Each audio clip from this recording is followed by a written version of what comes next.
Hi everybody, thanks for watching. Last time we left off with these $25 chainsaws. I think this was the last one I talked about. It's a Husqvarna 266 $25 saw, and it turned out to be one of the best saws I've ever had. And I put a few hours on it. It's a pretty powerful saw compared to the rest of them I've been using. Full wrap handle. Always seem to start and run good. I pulled some fuel out of a snowmobile, two-stroke snowmobile, and put it in here. And I'm not sure exactly what happened. Either what I believe is the oil and gas possibly separated or was never really mixed correctly.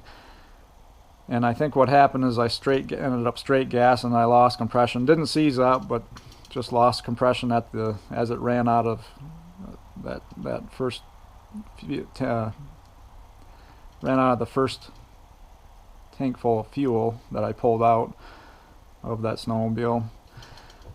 And now I'm at the point where I either throw this away or attempt to fix it. Did a little bit of research on this, and apparently these saws came with a couple different styles of pistons depending on when it was made. And I suspect this one has what I believe to be is a straight skirt or full skirt piston, which would be what most people would be familiar with kind of the run-of-the-mill stuff, the older stuff anyway. The upgrade to this, and was put into some of the later saws, is considered to be an open skirt type, and this helps. I'm going to probably mess this up a little bit, but my understanding was the closed skirt had a potential to crack at some point. I don't know exactly where, but I just read a little blurb on the internet. If you search for 266 piston, I'm sure you'll come across it. But after taking the 10 minutes or 15 minutes to read it, it seemed like this was the preferred solution, is to get this open skirt type piston, and that should eliminate the cracking that was going on. And I'm not even sure why that was, but this has apparently better cooling, possibly better oiling, I'm not sure. But the good news is these can be picked up pretty economically. I think this was $10 shipped, so 25 bucks for the power head and then 10 bucks for a piston. I should not have to change, but we'll see what ends up happening if it's actually able to be fixed just by putting a new piston and ring in. I'm not sure if this has a chrome liner in the cylinder. I'm guessing it does. They typically always do. And my experience, my very limited experience so far, has been if you ruin the piston and ring, those liner coatings can be pretty robust and they tend to hold up pretty well. It takes a lot to actually damage those, so I'm hoping that we can just pop the old piston out, pop the new one in, and we'll be back up and running, and get some more mileage out of the saw, which is again my go-to saw. One of the other things I notice about this saw that's a little bit different than some of my other older saws I used is Husqvarna must have at one time came up with, I'm not sure if they did or some other company did, maybe they're sharing patents, but you'll notice that if you watch some of the other videos on YouTube, especially the videos from the chainsaw guy, when he's running his chainsaw, he always pulls the recoil out before he shuts it off. And I had another saw we'll talk about in some future videos that actually stripped out the flywheel because somebody shut it off, and if the piston stops at the point where the compression is held in the cylinder and there's some pressure built up, it'll actually reverse it, and that ends up going against your recoil and can damage it apparently, because it happened on a Pro Max 700 McCullough that I had, and I think the saw had very few hours on it, but it had a ruined starter assembly and flywheel that I had to replace, and then once I did that, it was back up and running. But I noticed the Husqvarna, when I was pulling this out and shutting it off, and I noticed it would never pull back if that piston got in the right spot and actually reversed. So there's something in here that they designed to help compensate for that. Hoping maybe one of the guys watching this can comment further on that, and I suspect most of the new saws have that built in, so you don't have that possibility of doing damage on the recoil when you shut it off. So just a nice little feature that you don't have to worry about that's going to cause issues. The only other thing on this saw that really has given me trouble was this screw was coming loose on me, and I ended up just putting some Loctite in it and putting it in there. And it seems like there's still an oil leak around the oil reservoir here. But other than that, it's been like I said, it's been a great saw. It starts, runs great. Never had a problem with it letting me down, other than now when it lost compression, which is most likely totally my fault. So we'll go ahead and see if we can get this back up and running, and hopefully get many more cords out of this. If it'll teach me a lesson on making sure I have oil mixed properly, or mixed oil to begin with, and not make that mistake again. Just slid the cylinder off, and you can see there's a fair amount of scoring on the piston on this side, and a little bit in the back side. Well, actually quite a bit in on the carburetor side. Yeah, that's pretty bad there. Definitely say that's lack of lubrication. The cylinder itself doesn't look too bad. Well, there's some scoring here, but it's not hardly detectable by running my finger over it. I would say that that cylinder should be fine enough to run. Maybe by some standards it wouldn't be, but by mine I think it's gonna be okay. And as far as this piston, it is not the totally closed piston I was expecting. It's a, I don't know if you'd call it semi-open skirt, but again, compared with the aftermarket, definitely a little bit of difference there. And it sure looks to me like the ring is stuck in here, and you can see where the piston was getting hot. Parts of the top of the piston were actually flaking off, which is pretty sure that's indicative of lean condition or insufficient lubrication. Definitely running on the hot side. And the ring doesn't appear to be, well, I guess it's not totally seized up in there. Can't really move it. Should have popped out. I can move just a little bit of it on the end here, but the whole ring should pop out of there, and it's not. So that's telling me we're rolled over into the ring groove, holding the ring in there. No wonder why we had a lack of compression. We'll go ahead and pop this piston off and then put the new one on. And got a little bit of stuff in here. I'm not sure what it is. I'm not sure if that's sawdust or what, but we'll clean this up the best we can. Otherwise, I think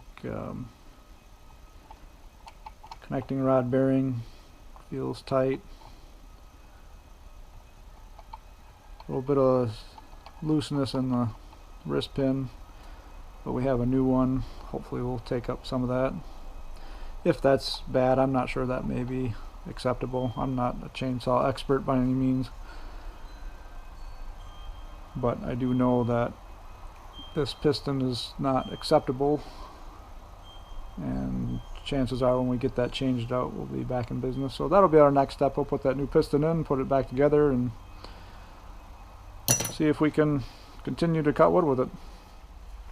Alright, we got the old piston out and ring, and as I mentioned, the ring is seized in the groove. Well, now it just kind of popped out, so it's not seized as bad as I've seen some of them, but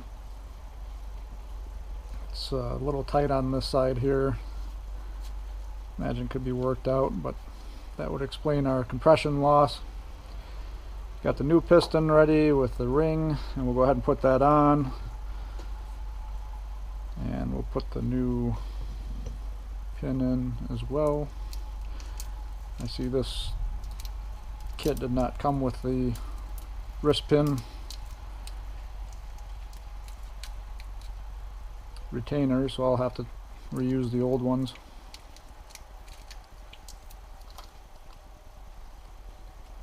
And we'll put that in when we're ready for it. We have some 2-stroke oil.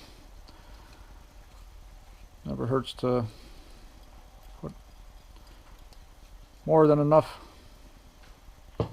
oil on here. You don't have to use 2-stroke oil, but there's no reason not to use it. You can use regular engine oil if that's all you have. 2-stroke's probably a little bit better for some reasons, just because it's designed for the engine, and will pass through the system a little bit better.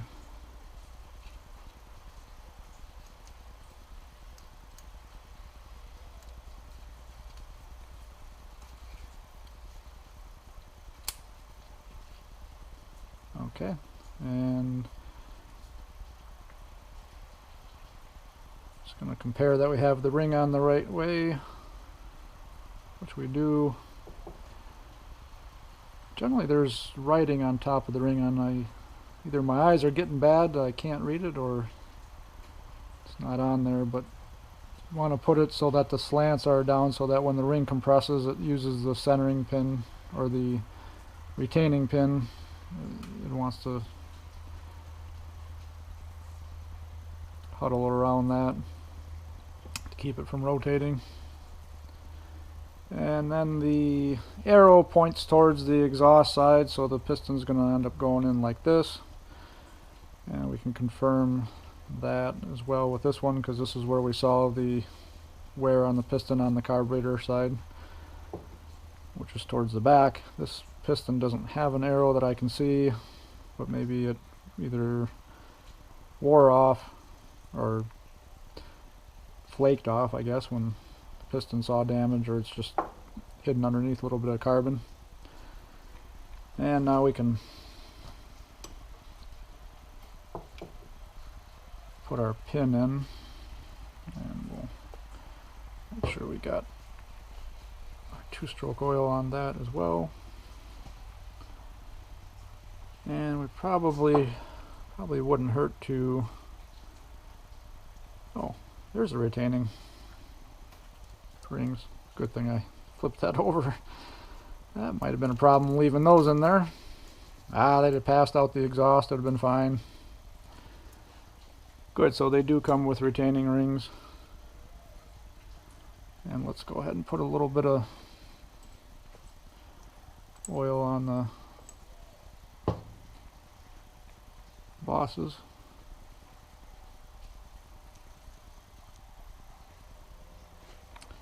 And we probably should put at least one of the retaining rings in now, because it's easier to put them in on one side before you put the piston in, or at least it would seem to be that way.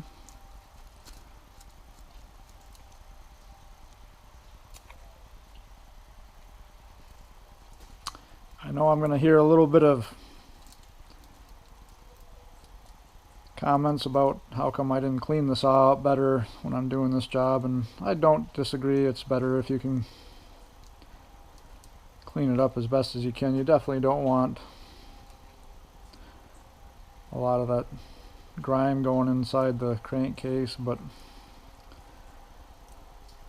it's a double-edged sword, because if you get too carried away with cleaning, there's a good chance you can drive some of that into the crankcase and the cleaning process, especially if you're using some sort of fluid cleaners. And then the extra time, it seems like it just takes it would take me probably longer to clean this up than it would be to put the new piston in. And because it's not really a high dollar item, not too worried about just taking my chances with it, just trying to minimize. I'm gonna wipe things off best I can, just minimize what I have going in there. Fact is, as soon as you get the saw running again, and as soon as you bury it in some wood, it's gonna fill up within the first few cuts anyway. But understood, it definitely is better if you can take the time to do that, and I'm not advocating that you don't do that. It's just I'm not going to in this case.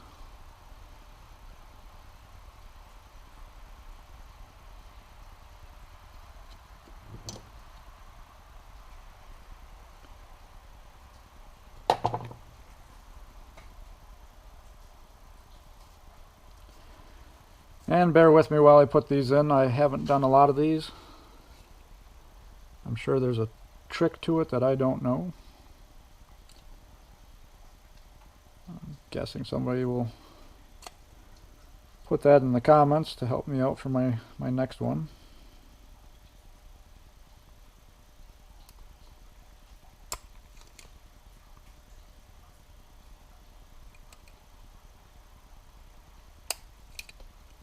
Want to make sure it's in the groove, not past it like I initially put it in. And we can put the piston in, making sure the arrow is towards the exhaust side. And which probably wouldn't hurt to put some oil on that bearing too, especially since I ran this possibly without oil, and that's where we're getting into some trouble.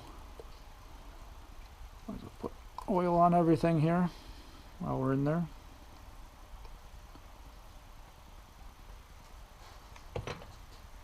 Alright, let's throw the piston on there and get the pin in.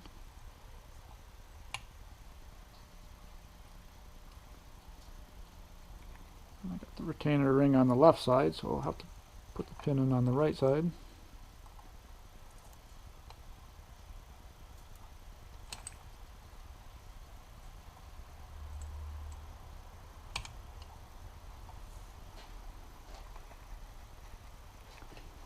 A little tough to line up here. Sorry for bouncing the camera. Bear with me.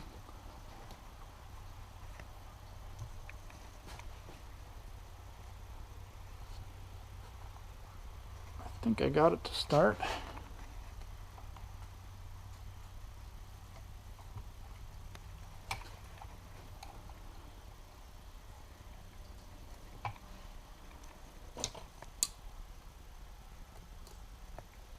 Put the right side retainer in.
And I think we're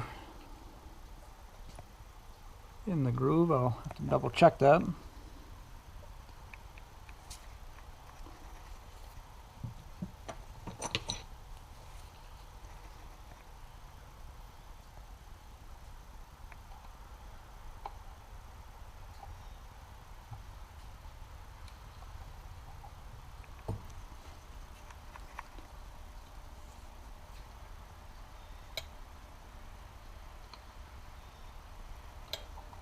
Yep, looks like we're fine.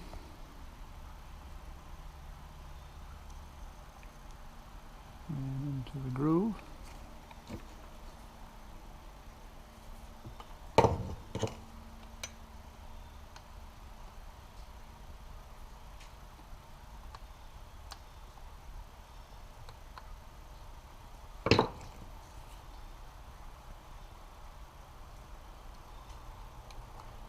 Yep, I think we're okay there. Okay, now we'll do our best to clean at least some of this sawdust and oil out of here. You know, the fact that it's sawdust and oil, I just wonder how bad it would actually be to get it in there. I don't think, if there's dirt in there, certainly that's not going to be too good. But sawdust is essentially fuel, and oil is a lubricant. If that goes into the saw, I don't know how terrible that would actually be. But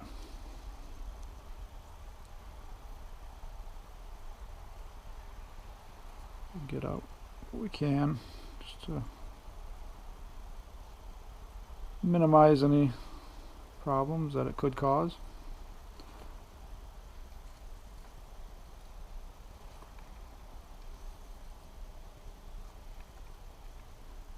The gasket actually doesn't even go over here, but go ahead and wipe that out.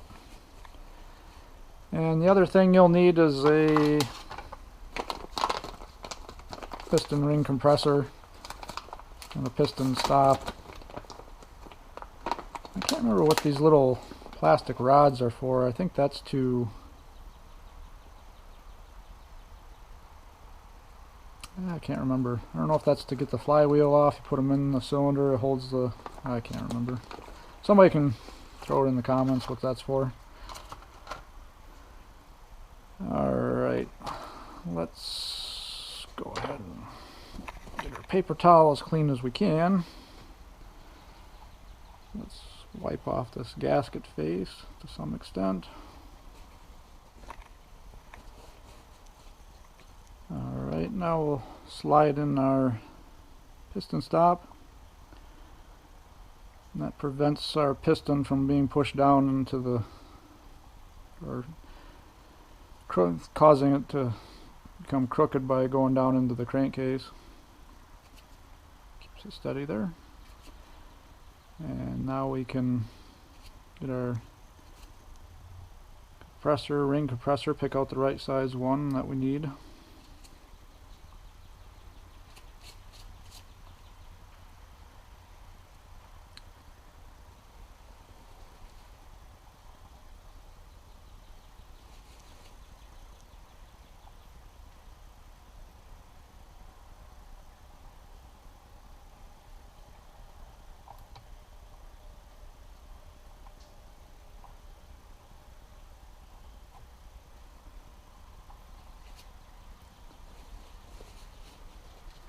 Alrighty, looks like this is popular size here, the third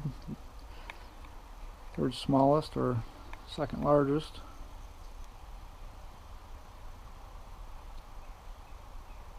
Make sure our ring is still in alignment with our centering or our keeper pin. Yeah, it looks like we'll have to go with a bigger size. This one might be too big. Nope, looks like it's going to be fine. So it's the larger size.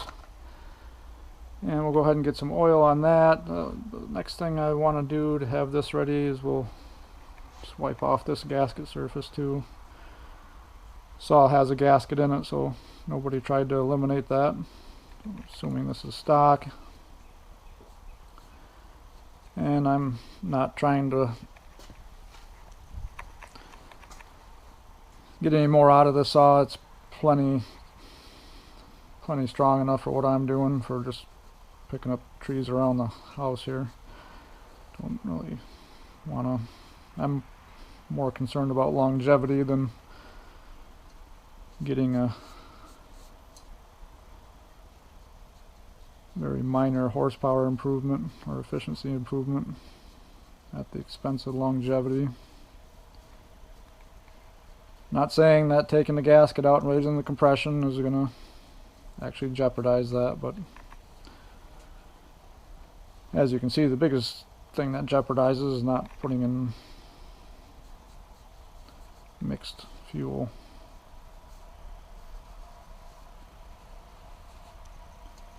Alright, so we'll want to make sure we get good coating of oil in there, and then on the cylinder as well.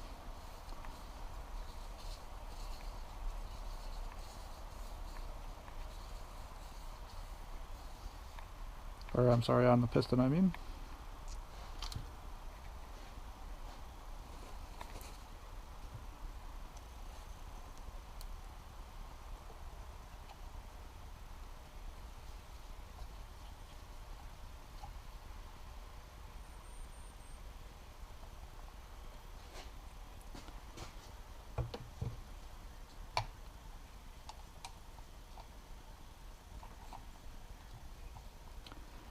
I don't really think there's such a thing as putting too much oil in here. I guess if you have standing puddles, that might be a problem, but biggest thing is having some versus none.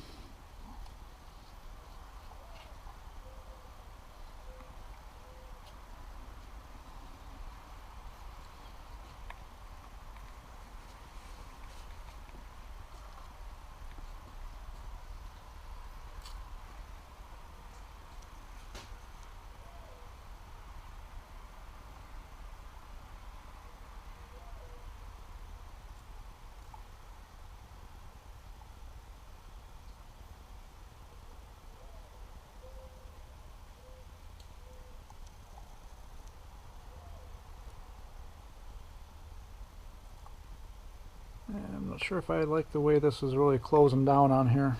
I think I might turn the saw around and close it down on the gap versus on the opposite side. Put it where my fingers can close in on the gap.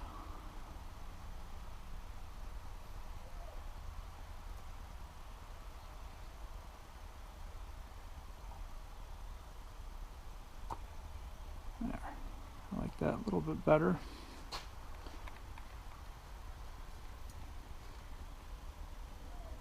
And we really want to be slightly below the top of the piston so it can start the cylinder on.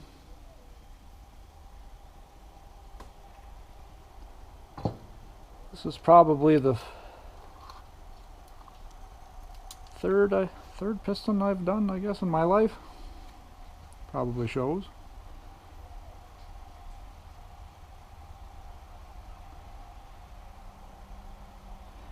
And I may not get too many more, which would be what I would want. I really would rather not have to do these at all.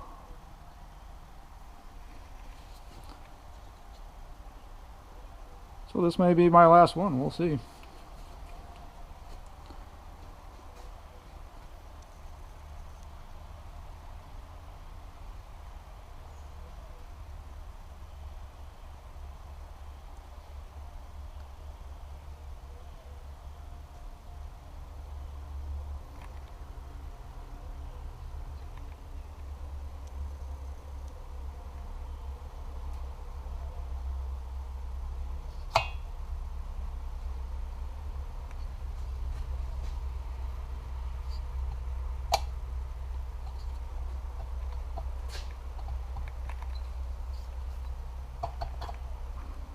Okay, so we now have the ring into the cylinder,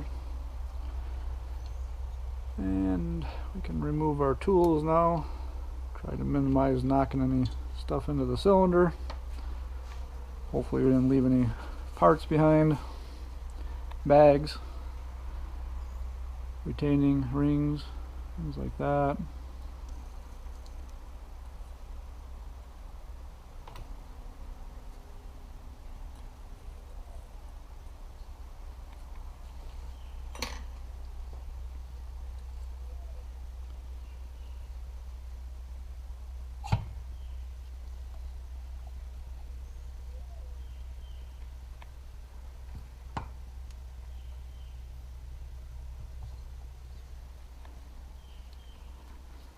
Alright, and now our cylinder's back down. We'll go ahead and tighten up the cylinder bolts, put things back together, and it'll take probably about half hour, 45 minutes to get it rest together. I'm not gonna video it because there's really not a lot there. Some of these screws on the carburetor are pretty difficult to get out. What I ended up doing was using basically a screwdriver bit to go in there and a 1/4 inch open end combination wrench. It's slow going, but it works. It's just, I don't know, the special tools you need to really do this quicker. I just don't have them. And other than that, it's pretty straightforward. The linkages and stuff are pretty easy to get apart, and the fuel line, things like that. Nothing too crazy there. We'll go ahead and resume when it's back together, and we'll see if we can put a little fuel in it and try and get it to run. Alright, we got the Husky 266 back together, and we'll go ahead and see if we can get it to start now. Filled it full of oil and gas. Actually, the gas was already full from the last time because I thought I ran it out when it quit, but it was actually on low compression. There was very little fuel in the tank at that time. The other thing I did was I did open up the high-speed jet another 1/4 of a turn just to help richen it up a little bit. Especially with a new piston and ring in there, I don't want to take any chances. I didn't adjust the mix ratio. I usually run 32 or 40 to 1 depending on what mood I'm in that day. I think this is 40 to 1 in here. Therefore, we're going to be running 40 to 1 if it starts and runs.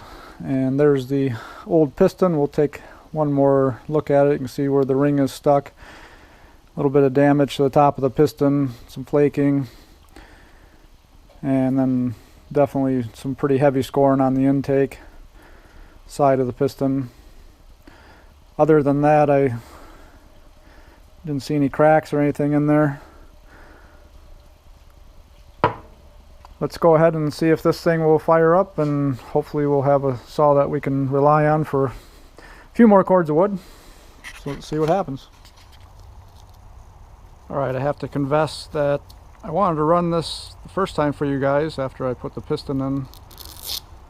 And I did, but my camera batteries were dead. But just for completion purposes, I want to go ahead and start it and let you see how it runs. The only thing I really did is I opened up the high-speed jet about 1/8 of a turn just to combat any sort of lean running conditions. But other than that, I think we're back in business, I hope. And it is cold. Haven't ran it for a couple days since I started the video first time, so we'll see what it takes to get it started again.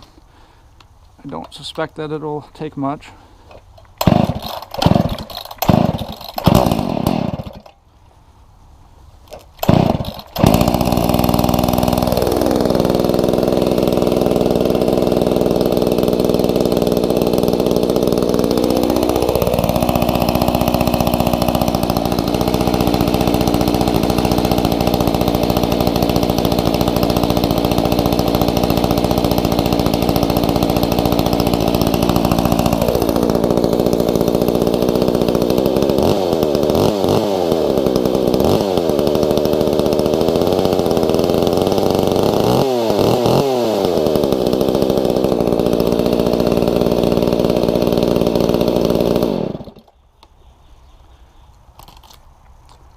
So pretty straightforward. Took me about 2.5 hours start to finish.